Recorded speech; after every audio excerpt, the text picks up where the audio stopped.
was a gun. I'm not voting. If we want to build our nation. The problem with the Somalians. Just want to experience something else than a black man. Move on, move Can't be like forward. a horse with blinkers on. Honestly say, I was about to have Corrupt sex and then I pulled crap, up. but it's nice.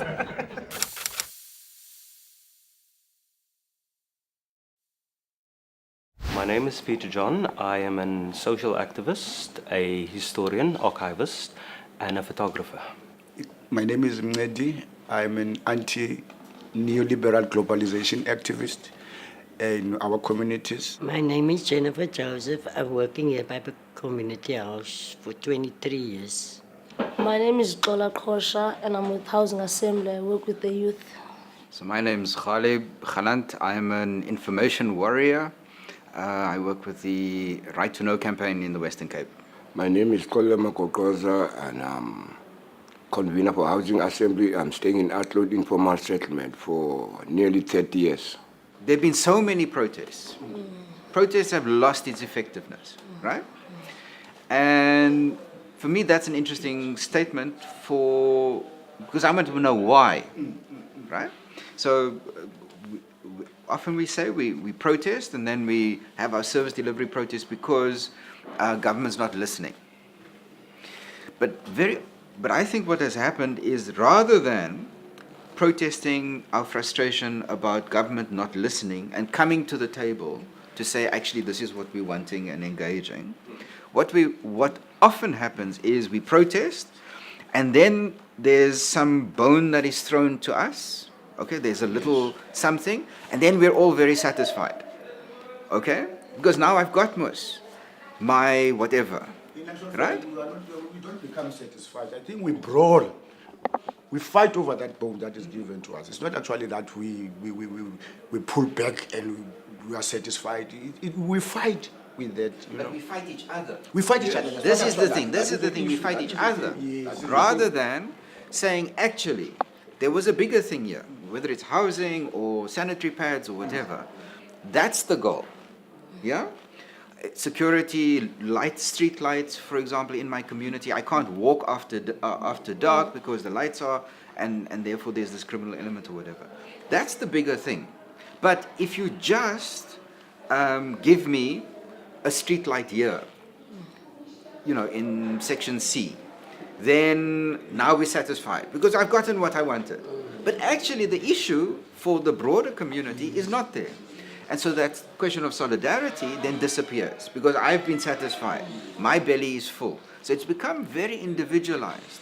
So we forget that there is a community. We forget that the community has many needs, right? Yes. And the question of solidarity is that actually we're wanting to raise the standard of living for everybody. So what happened in Bonteheuwel the other day with the shutdown of Bonteheuwel was really amazing, where people shut down the access to an entire township, right? And did so largely peacefully. Even the blockade of the N7, right, Jekscherbo, where they went and sat. Now, you can understand why the police may have pushed them back, but they made their point, right? And it wasn't done violently either, and they carried on for the whole day. It was amazing. If you find out in our locations, most of us, particularly older people like me, we've been from that time. So now we haven't been to schooling so much, because of, So now we have the problem of the older people are no more interested. So, to say they've already given up. It's been done, we've been there before, but the government is doing nothing. So they somehow, sit down and say, let it go, I'm already halfway, to going down and so on.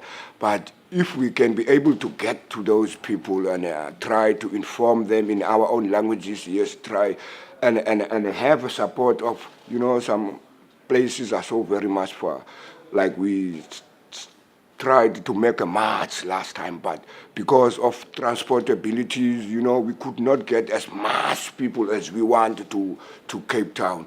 So we had to, get some taxis, if we can get some nearer for the old people, to bring in, then, build solidarity, then people can see that, oh, people are not haven't given over yet, they are still fighting, because we're still going to fight.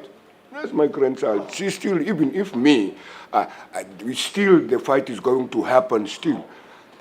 But On the question of how, I think these protests, these marches are becoming less and less effective, you know. Like, I mean, on the 18th, it was what, Madiba Day, something like that? Yeah. Some of our youth, and with Ulrich, they went to donate a shack to Zile.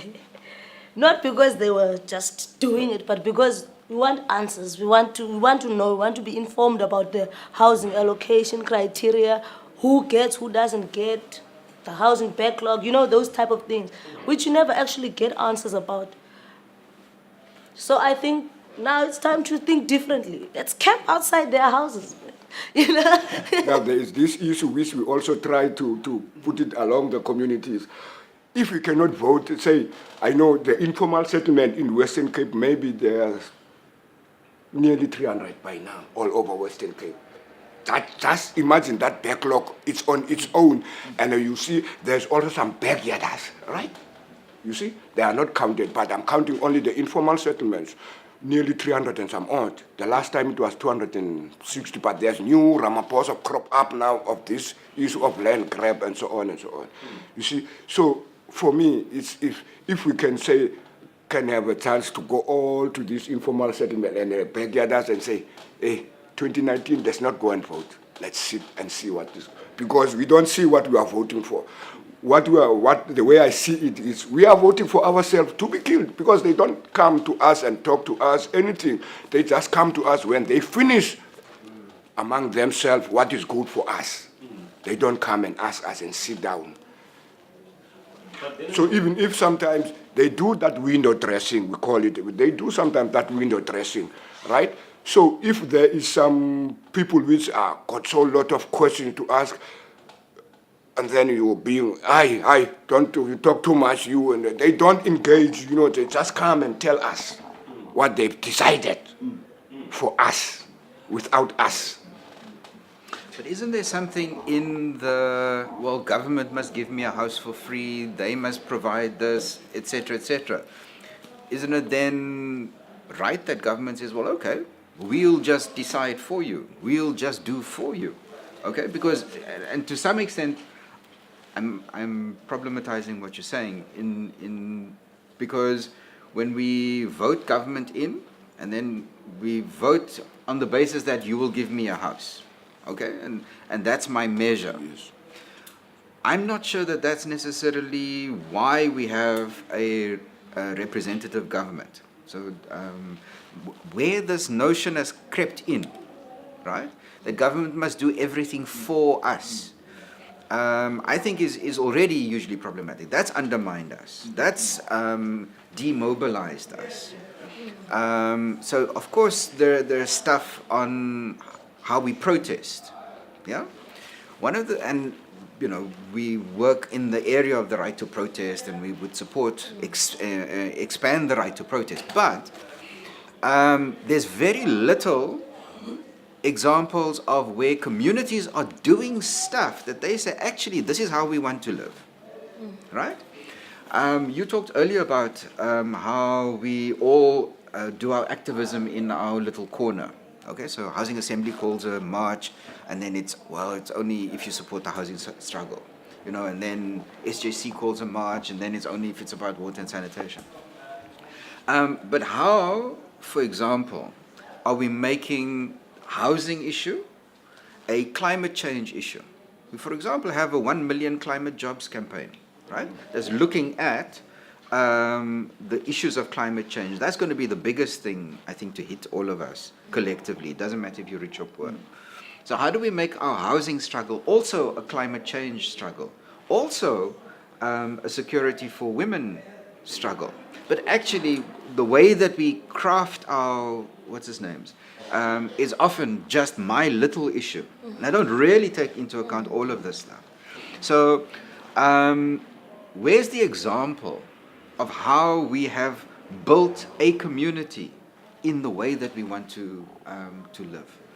Why is it so difficult in the Western Cape? When if you go into deep rural Eastern Cape, for example, people are in much worse situation and they still make it work. The water crisis is now in East London, right? Yes. Urban area. But in the rural East London, everybody has a JoJo tank already for how many years? I haven't had, ever since I dropped out of varsity, I haven't had a right job. You know, I've been to these labor brokers. I was first employed by Kelly as a clerk, filing clerk in Metrofile, and then I was employed by Capital, which is also a labor broker. So I haven't had like a permanent job. However, there is hope.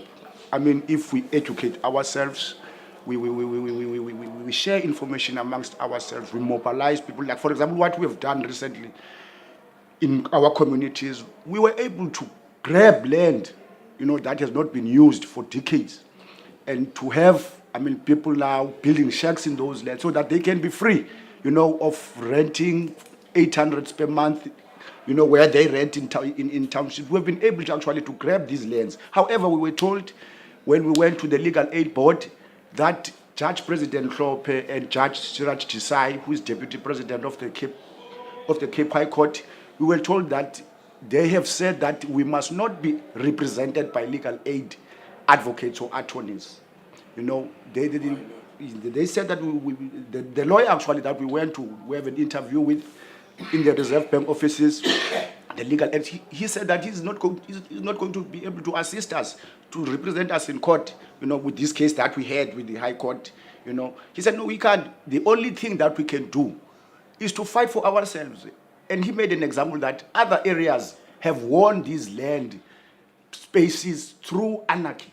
So it is only anarchy that has enabled people to grab these lands, you know, that people are living in now. It has not been through the courts. You know, the court has not actually granted land to these people. It is only through anarchy.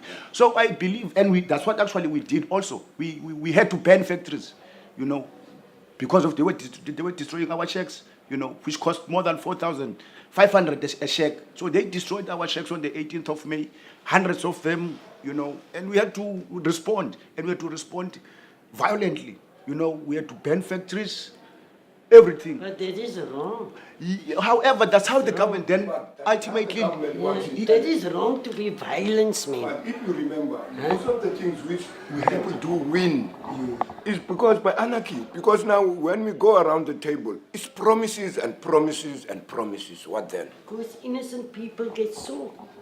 You see? Sometimes, sometimes anarchy does. We can do it in a nice way. Yes. I like that, but not like, look, the trains, they burn the trains and everything. No, I'm not meaning in that sense. Because even the trains are killing us today because, of when we fight. But let's say, when we're all together, leave that government, other things. Yeah, we can buy tires in a ground or whatsoever, you know, but I think that is the only way the government start to respond to the people. My dream is, like we said in this session, that we finally find that unity and that we actually challenge the heart of the system. My dream is to have this democratic capitalist government to be overthrown.